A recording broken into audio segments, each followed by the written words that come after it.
CNTS, CNPIX et STLS du Soleil. Nous saluons aussi la présence de Moustapha Sissé, secrétaire général de la section CNPIX RTS, de Madame Babacar, vraiment de tous les collègues. Chers confrères, tant que M. Yaham Mbaye n'abandonne pas son funeste projet de destruction de notre outil de travail, nous serons toujours debout pour l'en empêcher. L'inquiétude qui était grandissante a cédé la place au scepticisme, voire au désespoir. L'avenir s'assombrit. Si les Sénégalais tiennent tous les jours leur quotidien national entre leurs mains, ils le doivent à un personnel dévoué et travaillant. Les agents du quotidien national Le Soleil ont une très haute conscience de leurs responsabilités et de leur mission de service public.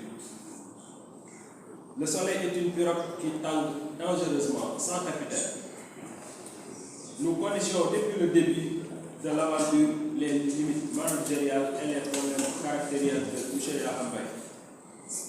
À cela vient s'ajouter aujourd'hui une volonté manifeste de détruire le Soleil. Après avoir conduit notre entreprise au bord du gouffre, son jeu favori maintenant consiste à la dénigrer. Dénigrer le Soleil et son personnel via ses canaux médiatiques bien entretenus. Quelle reconnaissance pour une société qui lui paye grassement un salaire alors qu'il a déserté son bureau depuis maintenant plus de 3 ans. Chers confrères, un directeur général d'une entreprise qui vadrouille toute la nuit et dort toute la journée, telle une marmotte en hibernation, peut-il développer une entreprise? Voilà Yaham Mbaye. Il a abandonné son spacieux bureau depuis plusieurs années sous prétexte qu'il est souvent envahi par des menteurs et la racaille. Quand M. Yaham Mbaye parle des travailleurs du Soleil, aucun mot méchant n'est de trop.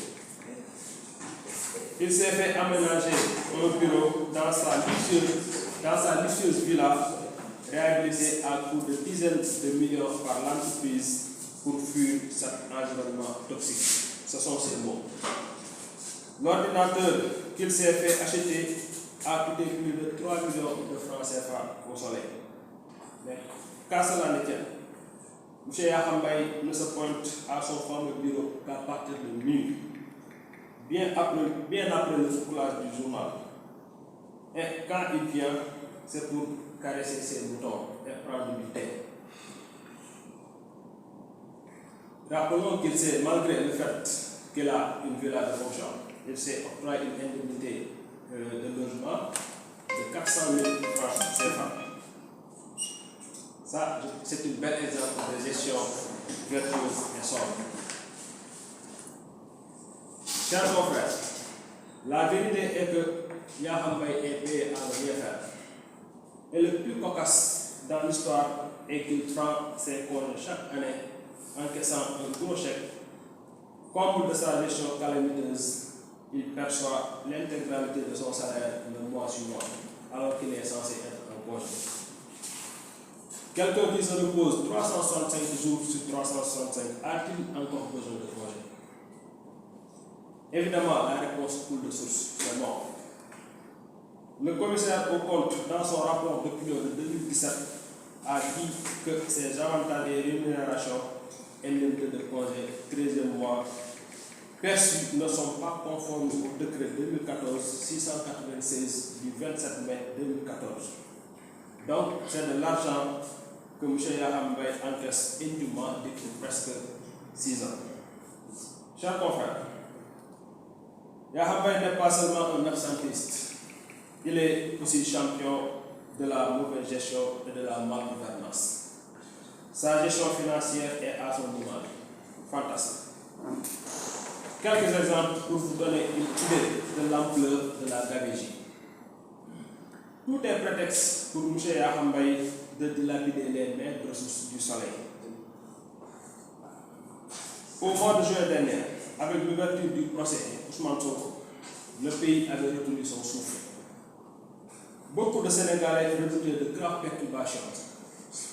S'engouffrant dans ce climat de peur, il a fait appel à des nervis parce qu'une personne lui aurait dit avoir vu deux jeunes escalader le mur du cimetière de Arles en pleine nuit. Pour 3 jours de présence de quelques personnes, la facture est salée. 3,6 millions de francs CFA. Et oui, en plus, elle est certifiée par un agent en position de retraite. Avec cette somme, il est plus intéressant d'être de nos jours un nerveux qu'un honnête travailleur. Pourtant, dès qu'il a émis l'idée, les délégués du personnel lui avaient suggéré de recourir aux forces de défense et de sécurité. Mais l'occasion était trop belle pour notre champion de la gestion catastrophique. En réalité, cette somme n'est que la face visible de l'iceberg. Un autre exemple. Le 17 mai 2022, la direction du Soleil a adressé une lettre à la direction centrale des marchés publics, DCMP, afin d'obtenir une dérogation pour l'achat de papier journal par entente directe. Elle a reçu une réponse négative de l'organe chargé du contrôle des procédures à priorité des marchés. Suite à cela, la direction a saisi l'autorité de régulation des marchés publics, ARMP, qui a jugé recevable les motifs avancés par la direction, qui a en livré les autres. Elle a permis ainsi au Soleil d'acheter du papier par entente directe pour une durée de 6 mois maximum avant la finalisation de la procédure d'appel d'offres internationale. La direction du Soleil a alors émis des bons de commande pour l'achat direct de papier auprès de Mondial Paper. À la livraison des derniers bons de commande, le service contrôle interne a constaté qu'en lieu et place de bobines standard de l'aise 86 grammage 45, le fournisseur a livré des bobines avec des poids supérieurs qui ne sont pas compatibles avec la machine du Soleil. Ces bobines avaient des poids compris entre 525 et 890 kg, alors que la machine ne pouvait supporter que des bobines inférieures égales à 520 kg. De plus, les bobines ont été directement livrées à Africa Print, sans exception par les services compétents. Le service contrôle est la seule habilité à certifier la conformité des marchés.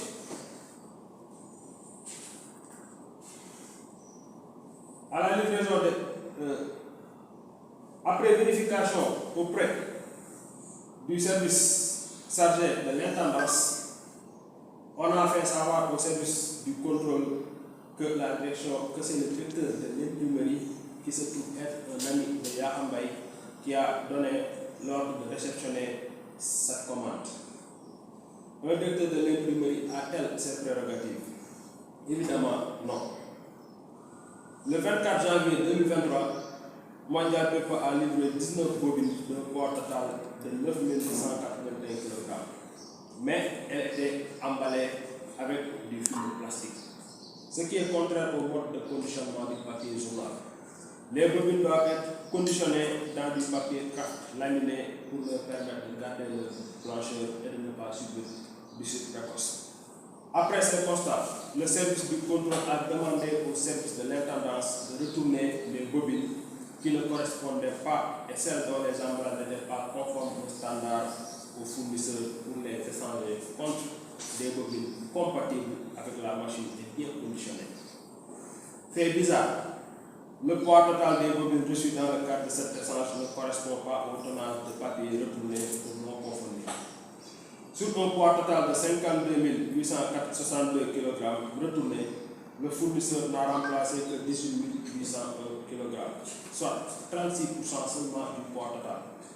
Constatant le manque, le service contrôle a saisi la direction générale du Soleil pour qu'elle adresse une correspondance à Mondial Papers, afin que le poids restant, qui est de 33 061 kg d'une valeur de 30 581 425 francs CFA puisse être recouvré.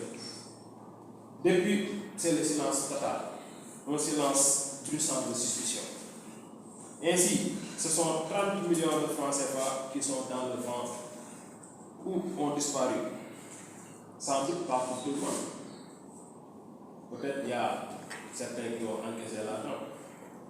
Cette année, un marché a été encore contracté avec le même fournisseur pour une livraison de 175 000 kg de papier d'un montant de 148 750 000 francs CFA.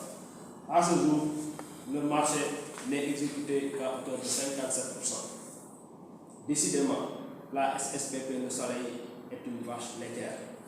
La liste des actes d'une gestion peu orthodoxe est loin d'être exhaustive. M. Yahambay a érigé la gabegie en mode de gestion. Lors de l'exercice 2022, des factures de montant de 210 915 290 francs CFA ont été payées sans certification du contrôle interne. Les agents du contrôle ont refusé de certifier des factures non conformes. M. Yahambay a donné instruction de passer outre. Ah oui, nous sommes au royaume de Yahambay de Dubaï. Depuis mai 2023, correspondant au départ à la retraite du chef de service contrôle, les actes de gestion ne sont plus contrôlés. La mention contrôle interne a même disparu des états de paiement, bons de commande et bons d'achat, entre autres. Seuls les opérationnels signent désormais. Et cela parce que Yahambay ne veut pas que le chef du service adjoint touche à ses affaires. Si le soleil tient encore, chers confrères, c'est par miracle. Aucun projet, aucune perspective, tout est plombé. La grisaille, voire la lassitude meuble le quotidien des agents. Les actes posés par la direction générale relèvent d'une entreprise de destruction massive.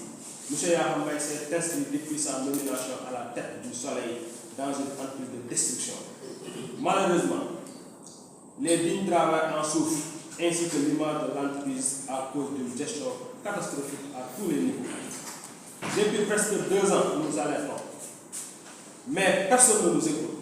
Rien d'étonnant. Récemment, vous l'avez peut-être suivi, Yahambay se plaisait à dire qu'il est bien aimé du chef de l'État et qu'il est indéboulonnable grâce à sa proximité avec le couple présidentiel. Les fantasmes d'un homme valent plus que l'avenir de valeureux père de famille dont le seul tort est d'appartenir à une entreprise dirigée par un amateur autoproclamé qui se croit intelligent alors qu'il est limité intellectuellement. M. Yahambay ignore certainement que ces instruments et méthodes ne sont pas nouveaux à la SSPP Le Soleil. Et de dignes travailleurs ont toujours su faire face à la gabegie et au népotisme. Avec succès. Chers confrères, au regard de la gravité de la situation, nous demandons au président de la République, M. Macky Sall, au ministre de la Communication, M. Moussa Bocar Thiam, d'envoyer une mission d'audit au soleil. La SSPP Le Soleil est trop sérieuse. Elle est un patrimoine qui dépérit, malmené par un homme fantastique et pire incompétent. Je vous remercie. Ce qui se passe ici, voilà ce qui se passe à la RTS. Je pense qu'à la poste, je voulais juste saisir cette occasion pour dire que ce que vous faites là, continuez et maintenez-le avec la cadence. Parce que ce qui se passe à la poste peut se passer ici. Ça ne se passe à la RTS également. Il fait tout ce que John vient de délivrer. Tout ça relève d'une gestion gabegique. Vous dites que vous avez arrêté depuis 2 ans, personne ne vous écoute. Écoutez, ils vous ont entendu. Ils n'ont pas vu le résultat. C'est ça la réalité. C'est dû au fait qu'ils ont une proximité avec peut-être le chef de l'État, mais ça ne nous intéresse pas. Nous voulons préserver notre outil de travail. Eux, ils sont là pour un temps bien déterminé. Ils s'en vont et c'est comme s'ils sont en train de faire, je ne sais pas, de la précipitation parce que peut-être ils ont un même calendrier ou bien leur agenda est différent du nôtre, mais nous, ce qui nous importe, c'est la survie de notre entreprise. Si tout ceci est avéré, mais comment pouvez-vous faire des résultats? Et à quoi pouvez-vous vous attendre? Sinon, à une fermeture, bien à comment dire, un plan social, ça, ce sont des règles de gestion établies. On respecte depuis 2 ans, presque 3 ans, ça paraît pas. Moi, je venu juste pour avoir le soutien. Sachez que, bon, au niveau de la RTS, on pense que la vie est très bonne au niveau du soleil. Malheureusement, je dois rien n'a bougé depuis très longtemps. Donc, maintenant la cadence, quelquefois même je me dis, est-ce que la presse ne s'est pas substituée au soleil? Parce qu'il y a que la presse au soleil, que les doléances continuent à fluctuer. Au niveau de la presse, c'est comme si pratiquement tout est rose. Ils ont réhabilité leur centre dans les régions partout. Ici, ça travaille, se situe peut-être au soleil, je ne sais pas, c'est mon avis. Moi, je pense que quand on a une mission de service public, la grève, c'est de l'amour. Je suis avec ceux qui disent que quand on confie une mission, vous devez l'amour, sinon vous la trahissez. Je ne veux pas être de ceux qui trahissent la mission. Vraiment, je vous remercie de votre attention. Merci.